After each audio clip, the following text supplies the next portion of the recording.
अस्सलाम वालेकुम class. Quantum mechanics के अंदर हम न्यूमेरिकल प्रॉब्लम्स कर रहे हैं। लास्ट लेक्चर में हम लोगों ने श्रोडिंगर वेव इक्वेशन से रिलेटेड न्यूमेरिकल प्रॉब्लम्स किए, particle in one dimensional box उससे रिलेटेड न्यूमेरिकल प्रॉब्लम किए। आज हमारे पास कुछ न्यूमेरिकल जो है वो रिमेनिंग थे, हार्मिशियन ऑपरेटर्स के करस्पॉन्डिंग कुछ न्यूमेरिकल थे जो रह गए थे, वो हम आज कर लेते हैं। आपके पास फर्स्ट क्वेश्चन है एग्जाम्पल 2.37 के अंदर, if A and B are Hermitian then which of the following operators are Hermitian. और आपके पास जो ऑपरेटर गिवन है फर्स्ट वाला वो है iota A B, A operator B operator minus B operator A operator. तो आपके पास ये है क्वेश्चन जिसको आपने ये चेक करना है कि ये हार्मिशियन है या नहीं है। तो गिवन आपके पास क्या है कि ए और बी इंडिविजुअल जो आपके पास ऑपरेटर है ये हार्मिशियन है। तो आप गिवन में लिख सकते हैं कि ए ऑपरेटर हार्मिशियन का मतलब क्या है कि उसका डैगर लें तो वो उसी के इक्वल आए। ये आपके पास गिवन है कि ये हार्मिशियन है। सेम आपके पास और क्या गिवन है कि बी का डैगर लेने पे भी आपके पास बी आ जाता है क्योंकि ये हार्मिशियन है। तो अब आपने क्वेश्चन को चेक करना है, तो आपको क्या करना होगा, इस पूरी वैल्यू का डैगर लेना होगा और अगर वो सेम वापस आपको जो क्वेश्चन में ऑपरेटर था वही वापस दे देता है तो उसका मतलब है कि ये आपके पास जो है वो हार्मिशियन है। तो हम क्या करते हैं, इसको सी का नाम देते हैं। लेट सी ऑपरेटर इक्वल है iota times A B minus B A. ये आ गया आपके पास। अब आप क्या करें, इसका डैगर ले लें तो आप साथ में लिखेंगे अप्लाइंग कम्प्लेक्स कॉन्जुगेट ये Hermitian adjoint on both sides. तो आपके पास ये बनेगा। अब आपको पता है कि यहाँ पे डैगर का मतलब है इस पूरी वैल्यू को लिख के आप इसी का यानी ये सारा लिख के इसका डैगर लेंगे। अब डैगर का क्या मतलब होता है कि आपके पास कम्प्लेक्स क्वांटिटी का साइन चेंज। और डैगर अप्लाई कैसे होता है, आपको पता है कि ये जब भी आप डैगर अप्लाई करें, फॉर एग्जांपल किसी ए प्लस बी पे होल डैगर अप्लाई करें तो वो इंडिविजुअली कैसे अप्लाई होता है, A dagger plus B dagger. Same यहाँ पे भी इसको एक क्वांटिटी समझे, इसको एक क्वांटिटी समझे, तो यहाँ पे अलग अलग डैगर अप्लाई होगा। तो यहाँ पे मैं पहले तो आयोटा वाली वैल्यू जो है इसका साइन चेंज कर देती हूँ, तो माइनस आयोटा आ गया और अंदर अलग अलग डैगर अप्लाई हो जाएगा। तो यहाँ पे मैं ए बी का डैगर लिख लेती हूँ माइनस बी ए का डैगर। ये चीज़ आपके पास आ गई। Minus iota A B dagger को कैसे अप्लाई करते हैं, आपको पता है कि डैगर में जब जो मल्टीप्लिकेशन में ऑपरेटर होते हैं उनका आर्डर चेंज हो जाता है। तो ये आपके पास बनेगा बी डैगर ए डैगर माइनस यहाँ पे भी आर्डर चेंज हो जाएगा तो ए डैगर बी डैगर। ये चीज़ आ गई माइनस आयोटा। अब गिवन कंडीशन के मुताबिक आप इसको फॉर एग्जांपल इन कंडीशंस को नाम दे दीजिएगा 1 और 2। तो आप 1 और 2 कंडीशन जो है वो यहाँ इस इक्वेशन के अंदर यूज़ करेंगे। तो आपको पता है कि बी डैगर बी के इक्वल है, ए डैगर ए के इक्वल है। तो ये आपके पास आ जाएगा माइनस ए डैगर की जगह ए, बी डैगर की जगह बी। ये चीज़ आ गई आपके पास। तो यहाँ पे हम एक काम करते हैं, माइनस का साइन कॉमन ले लेते हैं। एक माइनस आयोटा, आयोटा के साथ माइनस पहले से मौजूद था और एक -1 आपने खुद कॉमन ले लिया, पीछे बच गया ए बी माइनस बी ए। तो ये चीज़ बन गई। अब यहाँ पे माइनस का साइन कॉमन लेने के बाद हमने ये भी किया है कि इस वाली वैल्यू को पहले लिख लिया और बी ए वैल्यू को बाद में लिख लिया। अब यहाँ पे एक चीज़ चेक करें, माइनस माइनस के साथ जब प्लस होगा तो आपके पास प्लस आयोटा ए बी और माइनस बी ए, ये चीज़ आपके पास बन रही है। यही तो आपके पास क्वेश्चन में नहीं थी, C equals to iota A B. तो ये आपके पास सी ही है, तो इसका मतलब है सी का डैगर इक्वल आ गया सी के। इसका मतलब है जो गिवन आपके पास ऑपरेटर था वो क्या है, हार्मिशियन है। तो यहाँ पे आप रिजल्ट लिख सकते हैं कि गिवन ऑपरेटर इज़ हार्मिशियन। इसी तरह आपको मैं 2 असाइनमेंट घर होम टास्क के लिए जो है वो क्वेश्चन दूंगी जो आपने खुद से करने होंगे। ये आपके पास 2 क्वेश्चंस हैं, ए बी माइनस बी ए। इसको भी आपने चेक करना है कि हार्मिशियन है या नहीं है। और इसी तरह A B plus B A whole divided by 2, इसको भी आपने चेक करना है कि हार्मिशियन है या नहीं है। नेक्स्ट आपके पास एग्जांपल है 2.38 जिसके अंदर आपको गिवन है कि ऑपरेटर हार्मिशियन है। आपने शो करना है कि इस ऑपरेटर की स्केयर की एक्सपेक्टेशन वैल्यू जो है वो greater than or equals to 0 है।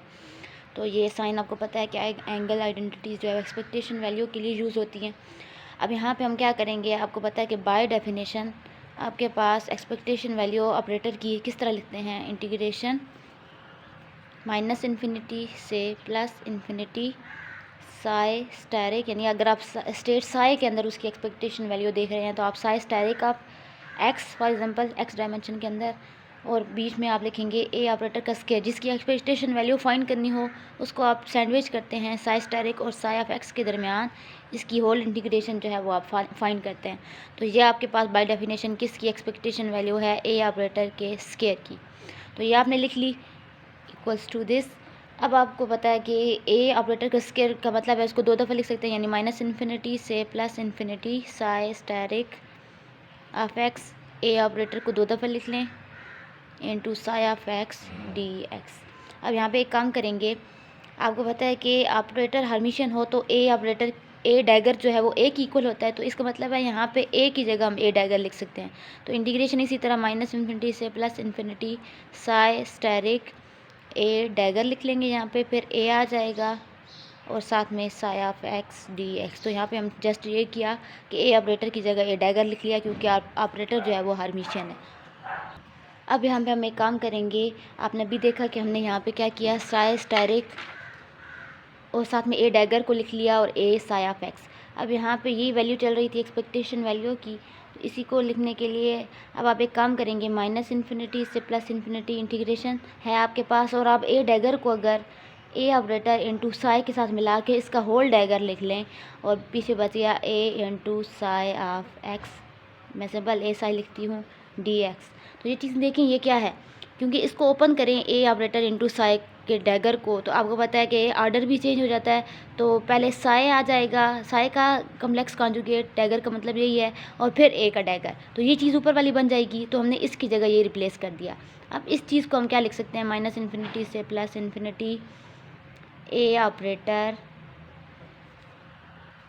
इंटू साई ऑफ एक्स के होल मॉड का स्क्वायर। आपको पता है कि एक क्वांटिटी और इसका आपके पास एक वैल्यू और उसका जो है वो डैगर आ जाए, मल्टीप्लाई करें तो उसका मॉड का स्क्वायर बन जाता है। तो A operator into psi of X के मॉड का स्क्वायर। और ये आपको वैसे ही पता है कि इसकी इंटीग्रेशन जब आप करेंगे ऑपरेटर और उसके मॉड का स्क्वायर हमेशा नॉर्मलाइजेशन कंडीशन के थ्रू हमेशा greater than or equals to zero होता है। तो इस यानी किसी एक वैल्यू का उसी के साथ जो प्रोडक्ट होता है वो हमेशा ग्रेटर देन आर ज़ीरो होता है, सिवाय इसके कि वो खुद ज़ीरो हो, तो तब वो ज़ीरो हो जाता है, वरना हमेशा ग्रेटर ही आंसर आता है। तो आपके पास यही कंडीशन आपने फाइंड करनी थी कि आपके पास एक्सपेक्टेशन वैल्यू जो है वो ग्रेटर देन ज़ीरो हो, तो आपने ये सॉल्व कर ली। नेक्स्ट क्वेश्चन है आपके पास 2.39 एग्जाम्पल है, if A is Hermitian show that A की एक्सपेक्टेशन वैल्यू का कम्प्लेक्स कॉन्जुगेट इक्वल है ए ऑपरेटर की एक्सपेक्टेशन वैल्यू के।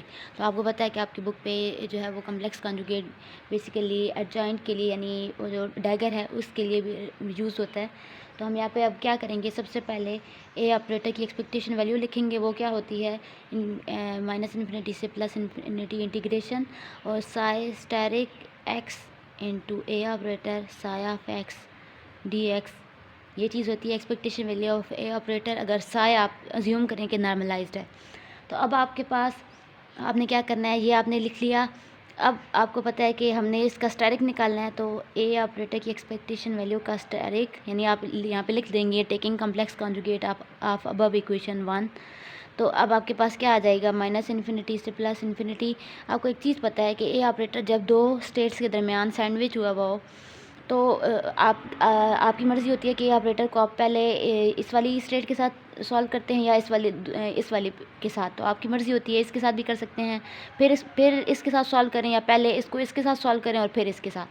तो ऑर्डर मतलब ए ऑपरेटर जो है वो सैंडविच हुआ हो, तो फिर इससे कोई फ़र्क नहीं पड़ता कि आप किसके साथ पहले सॉल्व करते हैं। तो यहाँ पर हम अज्यूम करते हैं कि ए ऑपरेटर साई ऑफ एक्स के साथ पहले सॉल्व हो रहा है, पहले अप्लाई हो रहा है। तो अब जब कॉम्प्लेक्स कॉन्जुगेट अप्लाई कर रहे हैं तो क्या होगा, ये चीज़ पहले आ जाएगी, क्योंकि आपके पास हमेशा ये जो पूरी क्वांटिटी है, डैगर का मतलब यही है, कॉन्जुगेट का मतलब है कि इसके आर्डर चेंज हो जाएंगे। तो यहाँ पे सबसे पहले तो आर्डर चेंज हो जाएगा, आपके पास आएगा ए साई ऑफ एक्स का डैगर, और साथ में फिर ये साई स्टेरिक ऑफ एक्स जो है वो बाद में आएगा, और इसका भी दोबारा डैगर का मतलब ये ले लें कम्प्लेक्स कॉन्जुगेट। तो ये चीज़ जो है वो आपके पास क्या बन जाएगी, ये आपके पास माइनस इन्फिनिटी से प्लस इन्फिनिटी साई का स्टेरिक आ जाएगा एक्स, और ए ऑपरेटर का डैगर, आर्डर भी चेंज। और यहाँ पे एक कम्प्लेक्स क्वांटिटी का दोबारा कम्प्लेक्स कॉन्जुगेट लें तो आपके पास वो वापस आ जाती है अपनी स्टेट के अंदर। तो आपके पास यहाँ पे डी एक्स आ जाएगा। अब यहाँ से चीज़ देखें कि ये आपके पास क्या बन रहा है, ए डैगर जो है वो अब साई स्टैरिक और साई ऑफ एक्स के दरमियान सैंडविच हुआ है और हर्मिशियन ऑपरेटर हर्मिशियन है, तो इसका क्या मतलब होता है कि ए का डैगर जो है वो ए की इक्वल आएगा। सिंस आप यहाँ पे रीज़न दे सकते हैं कि ऑपरेटर हर्मिशियन है, तो यहाँ पे ऊपर यूज़ करें माइनस इन्फिनिटी से plus infinity Sai asterisk x A operator psi of X D x. और ये देखें ये सारी चीज़, ये पूरी चीज़ किसकी वैल्यू बन गई, ए ऑपरेटर की एक्सपेक्टेशन वैल्यू, जहाँ से आपने स्टार्ट किया था वहीं पे आप वापस आ गए। तो यही चीज़ आपने प्रूव करनी थी कि ऑपरेटर की एक्सपेक्टेशन वैल्यू का कम्प्लेक्स कॉन्जुगेट उसके अपने एक्सपेक्टेशन वैल्यू की इक्वल आ जाए।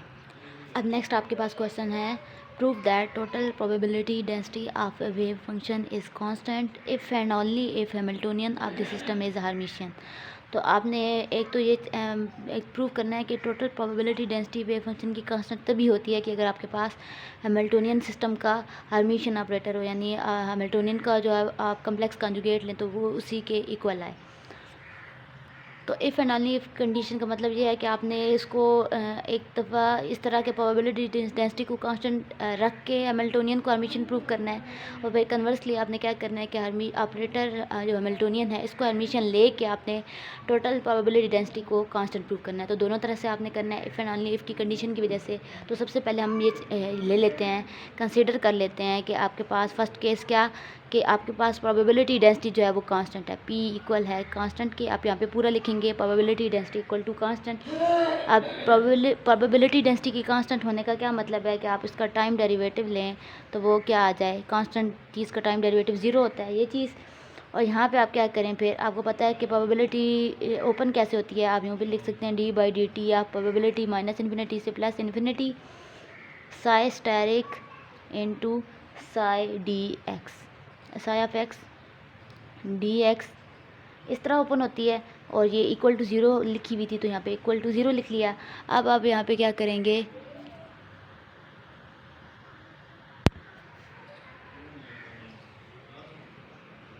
यहाँ पे टाइम डेरिवेटिव को पार्शियल के अंदर ले जाएं, सॉरी इंटीग्रेशन के अंदर ले जाएं, तो आपके पास ये बनेगा माइनस इन्फिनिटी से प्लस इन्फिनिटी, पार्शियल के अंदर कन्वर्ट हो जाता है partial by partial T psi asterisk into psi D X equal to zero.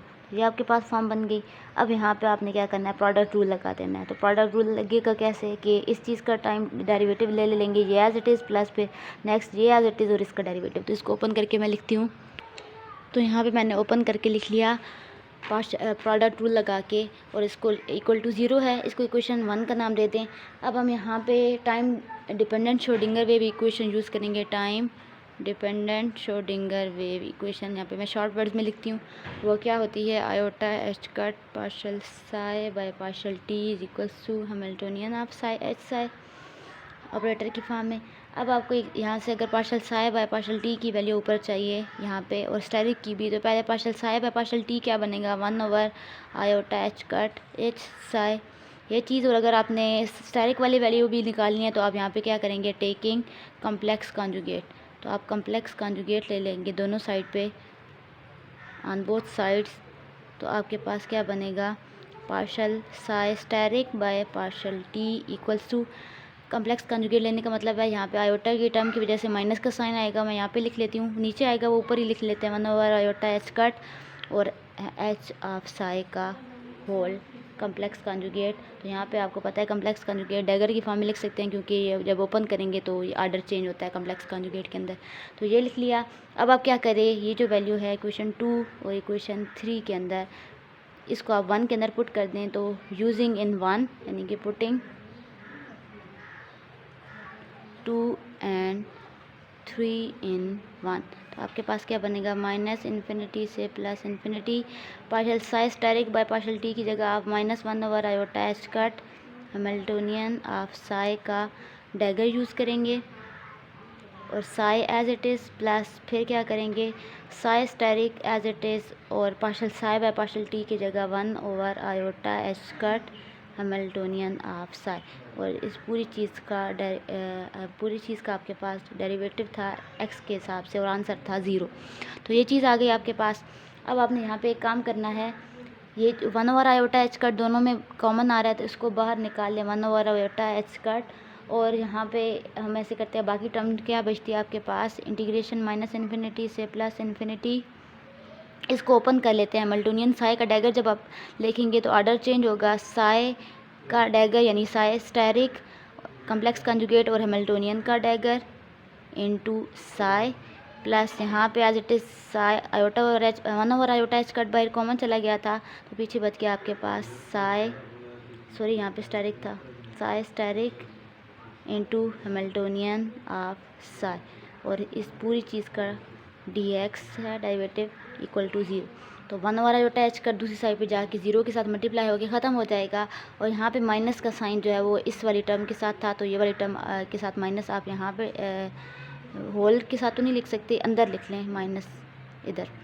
तो अब ये सारी चीज़ 0 के साथ मल्टीप्लाई होकर ख़त्म हो गई तो आपके पास जस्ट बच गया माइनस इन्फिनिटी से +इन्फिनिटी साई स्टेरिक हैमिल्टोनियन का डैगर इनटू साई। और आप इंटीग्रेशन जो है वो अलग अलग कर लें दोनों की, ये dx में प्लस फिर इसकी इंटीग्रेशन -इन्फिनिटी से +plus infinity psi asterisk into h of psi dx। और इसका आंसर है सबका 0। तो अब आपके पास 0 आंसर है, नेगेटिव वैल्यू को दूसरी साइड पे ले जाएं तो आपके पास क्या बनेगा, psi asterisk h psi dx integration -minus infinity से +इन्फिनिटी इक्वल है -इन्फिनिटी से +plus infinity psi asterisk h dagger into psi dx। तो आपने ये नेगेटिव वैल्यू राइट साइड पे ले गए तो आपके पास ये बन गया। अब यहाँ से आप देख सकते हैं कि ये वैल्यू साई स्टेरिक और साई के दरमियान दोनों सैंडविच हुई हैं, ये हैमिल्टोनियन है और ये हैमिल्टोनियन का डैगर है। तो ये एग्जिस्ट करता है, यानी ये जो वैल्यू है ये ट्रू है, क्वेश्चन होल्ड करती है साई की किसी भी वैल्यू के लिए। तो इसका मतलब क्या हुआ कि हैमिल्टोनियन जो इक्वल है हैमिल्टोनियन के डैगर के, जो क्या आपको चाहिए था, यानी हैमिल्टोनियन ऑपरेटर जो है वो हर्मिशियन है। कब, जब आपके पास टोटल प्रोबेबिलिटी डेंसिटी आपने कांस्टेंट अज्यूम की। अब आपने कन्वर्सली क्या करना है कि हैमिल्टोनियन को ले लेना है कि अब सेकंड में आप क्या करेंगे, सेकंड यानी ये तो आपने ये किया था ना, प्रोबेबिलिटी डेंसिटी को कांस्टेंट अज्यूम किया था। अब आपने क्या करना है, ये हैमिल्टोनियन को ले लेना है हर्मिशियन, हैमिल्टोनियन आपने हर्मिशियन लेना है। हैमिल्टोनियन हर्मिशियन लेने पे अब आपने क्या करना होगा, हैमिल्टोनियन तो हर्मिशियन है लेकिन अब आपने प्रूव करना होगा कि प्रोबेबिलिटी डेंसिटी जो है वो कांस्टेंट है। तो ये काम जो है वो मैं आपके लिए रखती हूँ। आपने जस्ट यहाँ पे इसको सैंडविच करके साई स्टेरिक और साई के दरमियान सॉल्व करना है और फिर वहाँ से time dependent Schrodinger wave equation के अंदर ये चीज़ पुट करके आपने प्रूव करना है कि प्रोबेबिलिटी डेंसिटी जो है वो कांस्टेंट है। तो यहाँ पे मैंने थोड़ा सा समझा दिया है कि आपने क्या करना है, हैमिल्टोनियन का डैगर इक्वल पुट करना है हैमिल्टोनियन के, और यहाँ पे हमने क्या किया, सैंडविच करके यानी उसके साई स्टेरिक और साई के दरमियान सैंडविच करके लिख लिया। जो आपने अभी निकाला था, यानी जो कंडीशन आपने अभी निकाली थी उसी को आपने ले लिया और वहाँ से आपने अब क्या करना है, इसको एक साइड पर लेके इक्वल टू 0 पुट करके time dependent Schrodinger wave equation use करनी है और वहाँ से आपने हैमिल्टोनियन साई और इसके डैगर की साई की वैल्यू निकालनी है और वो पुट करेंगे तो आपके पास जो है इसके अंदर आप यूज़ करेंगे इक्वल टू 0 वाली कंडीशन के अंदर तो आपके पास आ जाएगा कि प्रोबेबिलिटी डेंसिटी कांस्टेंट है। जो आपका होम टास्क है ये, तो मुझे भी करके फिर आपने भेजना है।